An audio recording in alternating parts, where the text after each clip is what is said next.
Hi, my name is Brian Riggs, and in this classical guitar lesson video, you're going to learn how to play a hinge bar.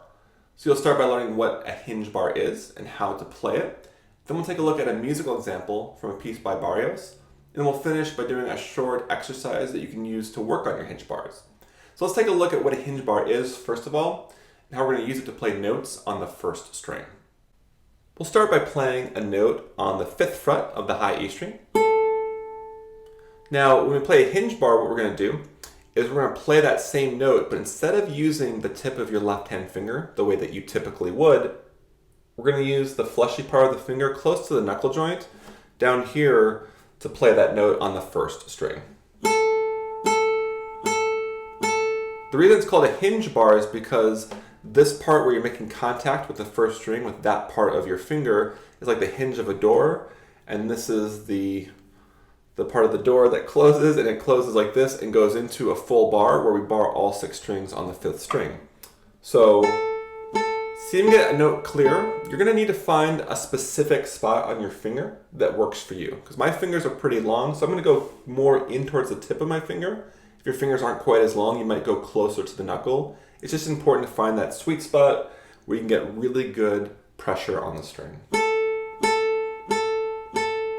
And then we close it like this. I'll play all 6 strings just to show you that I'm barring all 6 strings on the 5th fret.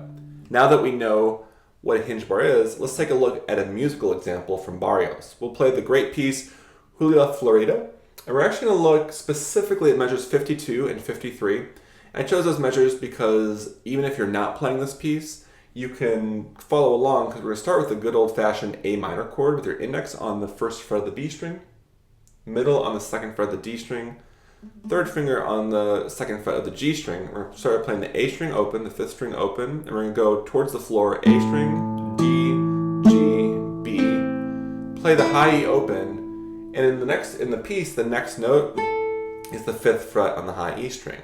The next note after that is the 5th fret on the 6th string. Now, one thing I should note for Julia Florida is that the tuning has the 6th string tuned down a whole step to D, sometimes called drop D tuning. So it's not in standard tuning, but the 6th string is down to a D. So if you want to follow along, you gotta make sure you're tuned to your 6th string down to D. What we're going to do is we're going to play the 5th fret on the high E string and then the 5th fret of the 6th string. The hinge bar is nice because otherwise we'd have to do this, play the note, and then really quickly open up the index finger to cover all 6 strings. That's really difficult to go from this curled up motion all the way to straight out in an instant in one note.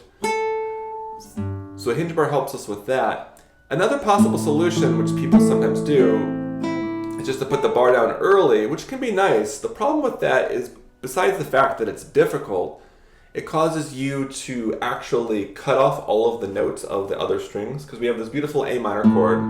And specifically we have the 5th string A, that A open. It rings out, and if we put the bar down, it cuts it off. And then also you can hear a little bit of note from just the pressure of the left hand itself. That's possible too. So it's not quite so clean. What we want to do is have that A open. We want it to keep ringing. And then right here, when I put the hinge down, this note on the 5th fret of the 6th string is actually a G because of the tuning. So we're going from A, and we're going down a whole step to a G. It's a really nice voice leading thing that Barrios has written there. And it can be super smooth, and also it's just easier for the hand. It's just really easy to kind of use the weight of my entire left hand to really get the pressure on that first string. I don't feel like I have to actually press very hard. I just put the weight of my hand on that note.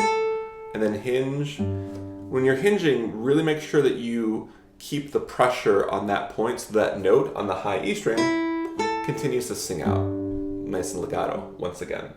Now let's take a look at an exercise that you can do to practice this a little bit. We'll do 3 notes. We'll do the high E string open, and we'll play the 5th fret of the high E string with a hinge, so with that part of the finger close to the knuckle joint. And then keeping that pressure on, we'll play the 6th string on the same fret on the 5th string. So it's an open, 5, and then go to the 6th string, 5. Then move back to the 3rd fret, open on the high E string, 3, 5, right? and then open 1, 1. I think that the 1 is a little more difficult partly because of the angle that your finger has to approach the string by.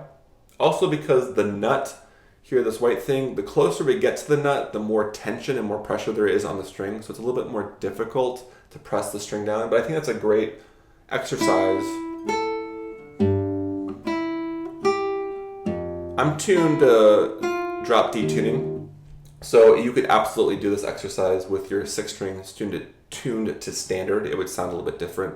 But the idea is to get that really legato transition where everything is ring over. When you play the end of those 3 notes, this is the last thing I'll say, when you get the end of those last 3 notes, the high E string and the low D string in this case, both of those notes should be ringing over each other, so you have a nice legato sound. So see if you can put that into play in your own pieces and any studies or anything that you're playing at this moment.